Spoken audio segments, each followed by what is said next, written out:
Good morning.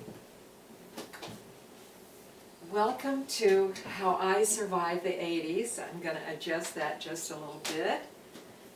And this morning, yesterday on this past week, Jim and Renda Wilson on their hardiness approach talked about yogurt. And last year I was making yogurt, this year I'm making kefir. And last year when I made yogurt, I tried the two different methods, and and I was going to look up, but anyway, I found out when I heated the milk to 180, cooled it down to 115, sometimes that yogurt didn't make right for me. And every time I did the 115 method and made yogurt, it made good yogurt. And then I was talking to my son, and he felt that getting the milk that hot was really ruining some of the enzymes, especially when you go to the trouble to buy raw milk and then basically pasteurize it and killing some of those enzymes. I think it's not the thing to do. And when I had goats and I'd make yogurt, I had my cheese making book, and they always recommended just heating it to the 115. And so that's what I did. But then I got this book. I'm going to show you where maybe you can see it really good. It's Cultured Food in a Jar by Donna, and I'm sure I'll say the name wrong, Schenk, S-C-H-W-E-N-K. So anyway, I want to read you just a little bit what it says about kefir. And I had bought, actually I'd made kefir with grains when I had goats, and then when we moved when I became a city girl instead of a country girl, then I would buy kefir once in a while, and I wasn't really impressed, and so I didn't do it very often. But I want to read what it says and why I changed back. Kefir is often referred to as the champagne of yogurt because it's kind of like a bubbly, drinkable version of yogurt, but kefir is actually a much more powerful probiotic. It has a diverse grouping of bacteria that thrives at room temperature between 69 and 74 degrees Fahrenheit.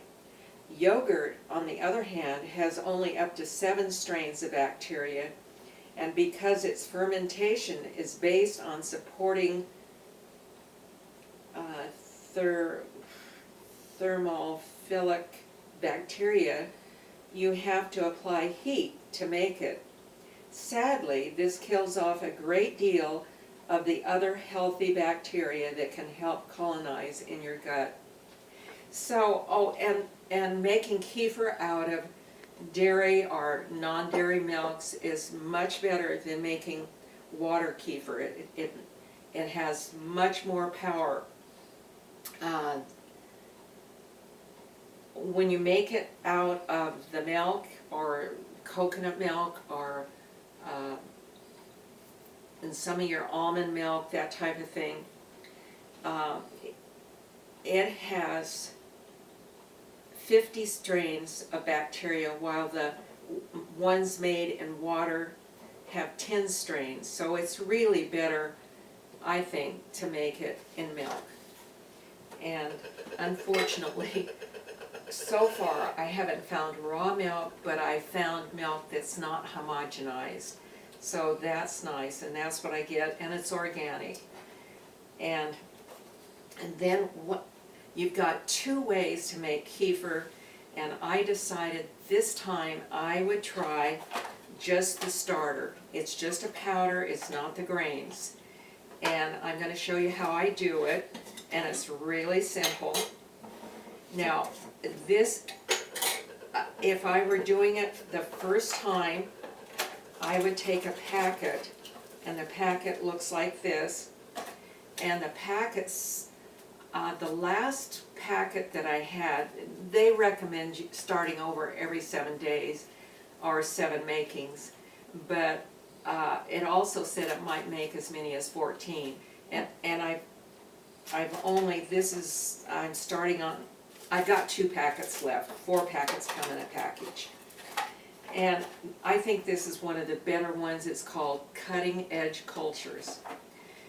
And eventually I'll go to the grains, but I wanted to do the culture first just to see how it was and if I liked it, and I truly like it.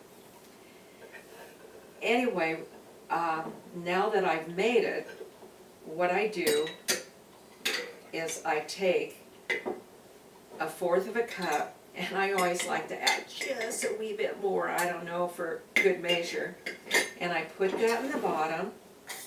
This is right out of the refrigerator, and then it just pours right in, cold milk and all. And then I'll put on the lid. You want a nice clean jar, but you don't want, if you wash it and sterilize it or whatever, don't put it in hot. You want it to be cold, and just stir it up a little bit, and that's it. What I'll do, my house runs a little cool, but what I do, I take it over and put it on, we have a gas log stove, and when it's turned off, I just put that right on the stove, and the pilot light from the stove keeps it warm. I want it to be about 72, and it's 9 o'clock, a little after 9, and so tonight before I go to bed, I'll have kefir, and it'll be ready to go. And in the meantime, I wish I could show you. I really prefer it, eating it in a dish. And I don't know if you can see, it's sort of on the clunky side. It's not real smooth. And I think commercially they probably beat it up to make it smooth. And I like about 1/3 of a cup at a time. That was 1/4. So I'm going to put a little more. And I either, and I'm not going to do it right now, I either put my blueberries and my raspberries or whatever berries I'm eating in there, and it makes a nice little early morning while I'm getting breakfast treat. And also, another favorite way for me to eat it is I sprinkle cayenne on top. Of course, you have to be like this stuff zippy to do that, but that's what I do.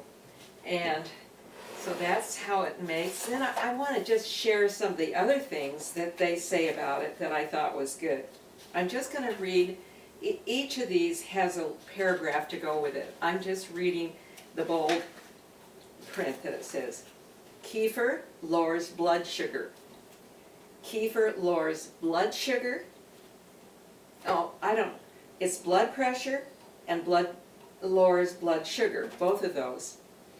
Kefir alleviates acid reflux, helps hay fever,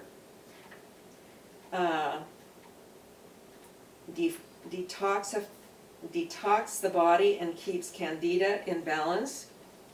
It lowers cholesterol. It calms the central nervous system. So I do kefir, and it's real simple, and eventually I think I'll try the grains again, but because when I first started, I just wanted to make sure I liked it before I invested in those grains that you have to feed and keep going. So that's what I do, and why I switched from kefir, or from yogurt to kefir. And so that's it, and that's one of the ways how I survived the 80s. And I enjoy the kefir and really like it. So have a good day and try making kefir.